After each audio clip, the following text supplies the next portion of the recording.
जय भीम, जय शिवराय, जय लहुजी, जय अण्णा, जय आदिवासी, जय शेवालाल, जय ज्योतिबा. बाई, बरीच लांब लिस्ट लावली तुम्ही. स्तुती करताय महान मानवाची, चांगला मुद्दा सापडलाय, अशा कमेंट येतात. पण आज एक अशी कमेंट आली की तिच्यामुळे मला बोलावंच लागले. मला एक कमेंट करणारा भाऊ म्हणतोय की बाई, मुळात आमच्यावर अन्याय झालाच नाही. आमच्या तोंडाला गाडगं व ढुंगणाला झाडू नव्हता. आमचा समाज, आमच्या लोकांना बघणं सध्या शुभ मानलं जायचं. आमच्या लोकांना, त्यात मी बी आले. मला नाही वाटत मी नाही आले. मी बुद्धांच्या विचारायची, मी बाबासाहेबांच्या विचारायची. तर त्या असं लिहितोय की आमच्या समाजाचं तोंड बघणं सध्या शुभ होतं. एखादं मंगल प्रसंगी जर आमचा एखादा माणूस एखाद्याच्या नजरी पडला तर ते म्हणायचे, बाप आजचा दिवस चांगला आहे, मांगाचं दर्शन भेटलंय, असं. म्हणजे याच्या बोलण्याचा मुद्दा असा आहे की पहिल्यापासून जे अन्याय, अत्याचार, तोंडाला गाडगं, झाडू, हे सगळं महार समाजाला झालंय, आम्हाला नाही झालं. म्हणजे हे स्पेशल बाजूला स्वतःला वेगळं काढायला. मग माझं म्हणणं एक आहे, तुम्हीच ठरवा, आपणच ठरवू की आपण शूर आहात किंवा क्लिअर कट हिंदू आहात का दलित आहात. जर मागण्यासाठी दलित तयार करायला स्वतःला, विषय बाबासाहेबांच्या संविधानाचा आला किंवा जातीयतेचा आला, होणाऱ्या अन्यायाचा आला, तर तुम्ही स्वतःला हिंदू सांगताय.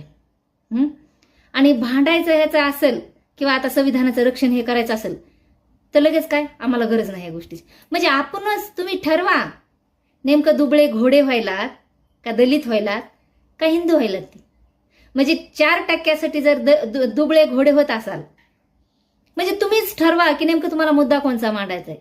मुद्दा हा आहे जो की मी सांगते तुम्हाला, पहिल्याचपासून आपल्यावर अन्याय अत्याचार झालेला आहोत. आपल्याला पण तोंडाला गाडगं, ढुंगणाला झाडू आपल्या समाजाच्या होता. आपल्याला कधी कुणा आपलं तोंड शुभ मानलेलं नाही. आणि एक जण तर काय सांगतो, ताई आपला समाज हा सूर्याच्या वंशाचा आहे, सूर्याच्या वंशाचा, डायरेक्ट सूर्यावर हात घातला. म्हणजे जर आपलं तोंड बघण्याचं शुभ कार्य होत असेल तर मंगळयान सोडताना मोदींना आपल्याला न्याय पाहिजे होतं. आपण शूरवीर असाल तर आपल्याला पाकिस्तानच्या भारताच्या बाउंड्रीवर ठेवायला पाहिजे.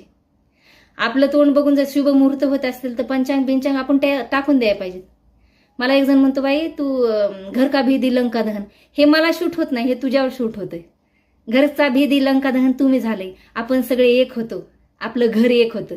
तुम्ही भेदायलात, तुम्ही लंका जाळायलात, मी नाही जाळायली. मी बाबासाहेबाच्या विचाराला, बाबासाहेबाच्या संविधानाला आजही एकनिष्ठ आहे. आणि भविष्यात येणारी पिढी ही मला सन्मान देणार आणि इज्जतीनं म्हणणार की कमस कम तुमच्यासारख्या एखाद्यानं जतन तरी करायचा प्रयत्न केलाय. म्हणून मी माझ्या पुढच्या 100 पिढ्यांसाठी एक वाट निर्माण करून देते बाबासाहेबांची. कळतंय तुला? आणि एक जण काय म्हणतो, आपण सूर्याच्या वंशाचे आहेत. मी नाही बाबा, मी सूर्याच्या वंशाची कशी होईन. तू इतका गरम झाला तर इथं पाणी